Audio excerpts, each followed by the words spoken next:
චින්තිතම්පි භවති චින්තිතම්පි විනස්සති කියන ගාථාව කිව්වේ කුණු ගඳ ගහන මඩ වලකට ජරා වලකට වැටිච්ච රජ කෙනෙක්. ඇයි මම මේක අද කියන්නේ? අද මේ ගාථාවේ තේරුම වැරදියට කියලා ඒක සමාජවාදී හැම තැනම පැතිරලා යනවා. හිතන දේ වෙන්නේ වෙන දේ හිතා ගන්නත් බෑ කියලා. නමුත් ඒ ගාථාවේ නියම තේරුම ඒක නෙවෙයි. ඒක නිවැරදි කරගන්න ඕන නිසා තමයි අද මම ඔබට මේක කියන්නේ. මේක තියෙන්නේ සරබ මිග ජාතක කතාවේ. සරබ මිග ජාතක කතාවේ රජතුමයි තමන්ගේ සේවකයෝ පිරිසයි දවසක් මුව දඩේමේ කැලෑවේ යනවා. එහෙම යනකොට එයාලා කතා කරගත්ත එක ක්‍රමයක්. මොකද්ද? කවුරු හරි කෙනෙක් ළඟින් මුවෙක් ගියොත් ඒ ළඟ ඉන්න කෙනා තමයි ඒ මුවාට විදින්න ඕනේ කියලා. ඉතින් සේවක පිරිස උපක්‍රමයක් යොදලා රජ්ජුරුව ළඟින්ම මුවෙක් යන විදිහට සැලැස්සුවා. ඒ විදිහටම රජ්ජුරුව ළඟින් මුවෙක් දිව්වා. ඒ ගියේ නිකං කෙනෙක් නෙවෙයි මුව රජ්ජුරුව. සරබ මිග කියන මුවා. මෙහෙම වේගෙන් දිව්වා. රජතුමාට දුනුයිතලෙන් විද්දට ඒක වැරදුනා. මුවාට වැදුන්නේ නැහැ.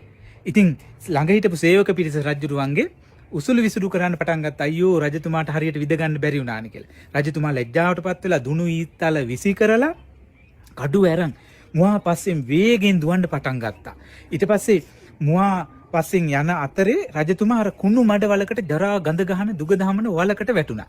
මුවා වේගෙන් දුවලා ආපස්සට හැරිලා බැලුවා. බලනකොට රජතුමා නැහැ. මුවා දැනගත්තා අර වලට වැටෙන්න ඇති කියලා. වල මගහැරලා මුවා දිව්වේ. මුවා දන්නවනේ කැලේ පිළිබඳව. ඊට පස්සේ මුවා වේගෙන් ආපස්සට ඇවිදින් රජතුමා ළඟට ඇවිදින් කතා කරලා රජතුමා වලෙන් ගොඩ ගත්තා. මුවා වලට බැහැලා ශක්ති සම්පන්න මුව රජතුමානේ ගොඩ අරගෙන රජතුමාට ධර්මයේ දේශනා කරා. යහපත් දේවල් කරන්න කියලා. මේක ජාතක කතාවක්නේ. ජාතක කතාවේ තියෙන දේ මම මේ කියන්නේ.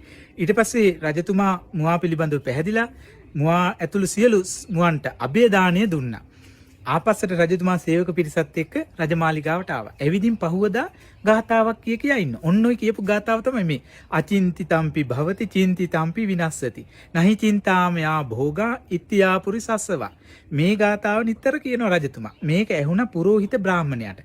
බ්‍රාහ්මණයා රජතුමා ළඟට ඇවිදින් කලින් දවසේ රජතුමාට වෙච්ච විපත සියල්ලම පුරෝහිත බමුණා එහෙන් දැක්කා වගේ කිව්වා.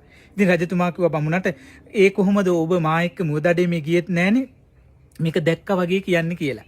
ඊට පස්සේ රජතුමාට කියනවා පුරෝහිත බමුණා රජතුමා කියන විදිහට මට මේක තේරෙනවා තේරුම් ගන්න පුළුවන් කිව්වා. මේකේ තේරුම තමයි අචින්ති තම්පි භවති කියලා කියන්නේ නොසිතන දේ සිදුවේ. චින්ති තම්පි විනස්සති. සිතන දේ සිදු නොවේ. නහි චින්තාමයා භෝගා ඉත්‍යාපුරි සස්සවා.